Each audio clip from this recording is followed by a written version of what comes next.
इस समय दुनिया की निगाहें इजराइल गजा संघर्ष पर लगी हुई हैं। 7 अक्टूबर को इजराइल पर हमास के हमले के बाद से इजराइल गजा पर लगातार हमले कर रहा है। इससे इजराइल के कब्जे वाले वेस्ट बैंक में तनाव बढ़ा है। गजा शहर के अल अहली अरब अस्पताल पर हमले में सैकड़ों लोगों की मौत हुई। इस हमले के बाद वेस्ट बैंक की प्रशासनिक राजधानी रामल्ला में सैकड़ों लोगों ने विरोध प्रदर्शन किया। अस्पताल पर हमले के लिए हमास ने इजराइल को जिम्मेदार ठहराया। इजराइल ने एक अन्य चरमपंथी गुट फिलिस्तीनी इस्लामिक जिहाद को जिम्मेदार ठहराया। इस बीच फिलिस्तीनी प्रशासन के अध्यक्ष महमूद अब्बास के इस्तीफे की मांग जोर पकड़ रही है। रामल्ला में बड़ी संख्या में लोगों ने इस मांग को लेकर प्रदर्शन किया। पथराव कर रही भीड़ पर काबू पाने के लिए फिलिस्तीनी सुरक्षा बलों ने आंसू गैस और स्टन ग्रेनेड छोड़े। फिलिस्तीनी राष्ट्रीय प्राधिकरण के अध्यक्ष महमूद अब्बास के खिलाफ भीड़ का आक्रोश इजराइल और हमास के बीच जारी संघर्ष पर उनकी प्रतिक्रिया के खिलाफ था। गजा में हताहतों की बढ़ती संख्या और बड़े पैमाने पर तबाही की तस्वीरों ने इस क्षेत्र में भी आक्रोश पैदा कर दिया है। इजराइल ने गजा में रहने वाले फिलिस्तीनियों के लिए सड़क मार्ग बंद कर दिए हैं। वहीं वेस्ट बैंक में भी उसने जांच चौकियों की संख्या बढ़ा दी है। अलग अलग घटनाओं में इजरायली सुरक्षा बलों ने 7 फिलिस्तीनियों की जान ली। 7 अक्टूबर के हमले के बाद से वेस्ट बैंक में इजरायली सुरक्षा बलों की कार्रवाई में अब तक कुल 73 लोगों की मौत हुई है। 7 अक्टूबर को इजराइल के खिलाफ हमास के हमले के पहले से ही वेस्ट बैंक में फिलिस्तीनी और इजरायली नागरिकों के बीच की हिंसा बढ़ गई थी।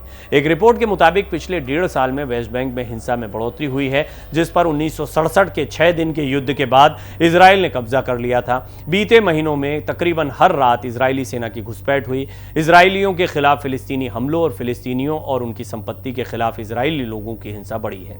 संयुक्त राष्ट्र के मुताबिक जनवरी से अब तक वेस्ट बैंक में करीब 179 फिलिस्तीनियों की मौत हो चुकी है। साल 2023 पिछले 2 दशक में सबसे अधिक खून खराबे वाला साल रहा है। गजा के एक अस्पताल पर हुए घातक हमले के बाद महमूद अब्बास अमेरिकी राष्ट्रपति जो बाइडेन के साथ निर्धारित बैठक रद्द कर जॉर्डन से वापस लौट आए।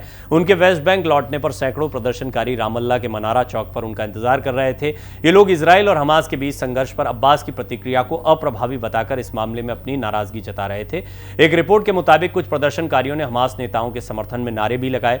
वेस्ट बैंक के नबल्स, तुबास और जेनिन शहरों में फिलिस्तीनी सुरक्षा बलों के साथ बीते दिनों झड़प होने की भी खबरें हैं।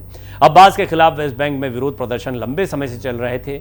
ये फिलिस्तीनियों के गुस्से को बताता है। अब्बास की सेना को इस क्षेत्र में सुरक्षा को लेकर इजराइल के साथ समन्वय करने के लिए भी आलोचना का सामना करना पड़ा है। करीब 6000 वर्ग किलोमीटर का वेस्ट बैंक इजराइल के कब्जे वाला सबसे बड़ा क्षेत्र है। ये जॉर्डन नदी के पश्चिमी तट पर स्थित है। इसकी सीमा उत्तर, पश्चिम और दक्षिण में इजराइल और पूर्व में जॉर्डन से लगती है। महमूद अब्बास के नेतृत्व वाला फिलिस्तीन प्राधिकरण वेस्ट बैंक में सीमित स्वशासन का इस्तेमाल करता है। साल 1993 में हुए ओस्लो समझौते के बाद एक अंतरिम सरकार के रूप में फिलिस्तीनी प्राधिकरण की स्थापना हुई थी। इन समझौतों ने प्राधिकरण को वेस्ट बैंक और गजा पट्टी के कुछ हिस्सों पर आंशिक रूप से संप्रभुता दी थी, जो कि पूर्वी यरूशलेम के साथ भविष्य के फिलिस्तीन का हिस्सा थे। अब्बास को पहली बार 2005 में 4 साल के कार्यकाल के लिए चुना गया था, लेकिन 18 साल बाद भी उन्होंने क्षेत्र में चुनाव कराने की इजाजत नहीं दी है। अब्बास को पश्चिम के देशों में तो समर्थन हासिल है, लेकिन फिलिस्तीनी क्षेत्रों में वो अलोकप्रिय है। फिलिस्तीनी क्षेत्रों में लोग गजा पर इजराइली बमबारी और वेस्ट बैंक में 1 साल के दौरान हुए घातक हमलों को लेकर गुस्से में हैं। अंतर्राष्ट्रीय कानून के मुताबिक वेस्ट बैंक में इजरायली बस्तियों को अवैध माना जाता है, लेकिन इजराइल ऐसा नहीं मानता है। देखा जाए तो बीते महीनों में इजरायली सेना का इलाके पर नियंत्रण लगातार बढ़ता जा रहा है। अब्बास लंबे समय से खुद को इस्लामवादी आंदोलन करने वाला कहते हैं, हमास के विरोधी कहते रहे हैं। हमास इजराइल के अस्तित्व के अधिकार से इनकार करता है। उसने शुरू में ही इजराइल और फिलिस्तीन के बीच किसी तरह की शांति प्रक्रिया को खारिज कर दिया था। हमास ने 2007 में अब्बास की पार्टी फतेह को हराकर गजा पट्टी पर नियंत्रण कर लिया था। दोनों के बीच सुलह के लिए सालों साल बातचीत चली, कोई नतीजा नहीं निकला। सर्वेक्षणों के नतीजे बताते हैं कि फिलिस्तीनियों का अपने राजनीतिक नेताओं से मोह भंग हो गया है। कहा जाता है कि वेस्ट बैंक में कई लोग हमास के नेतृत्व वाली सरकार का समर्थन करते हैं। फिलिस्तीनी सेंटर फॉर पॉलिटिकल रिसर्च ने सितंबर में वेस्ट बैंक में फिलिस्तीनियों के बीच एक सर्वेक्षण कराया था। इसमें पता चला कि अगर इस क्षेत्र में केवल 2 उम्मीदवारों, हमास नेता इस्माइल हनिया और फिलिस्तीनी प्राधिकरण के महमूद अब्बास के बीच राष्ट्रपति चुनाव कराया जाए तो हनिया को 58% और अब्बास को 37% वोट मिलेंगे। इसी सर्वेक्षण में 87% फिलिस्तीनियों ने माना कि उनका मानना है कि फिलिस्तीनी प्राधिकरण के संस्थानों में भ्रष्टाचार है। वहीं 72% का मानना था कि हमास नियंत्रित संस्थान भ्रष्ट हैं।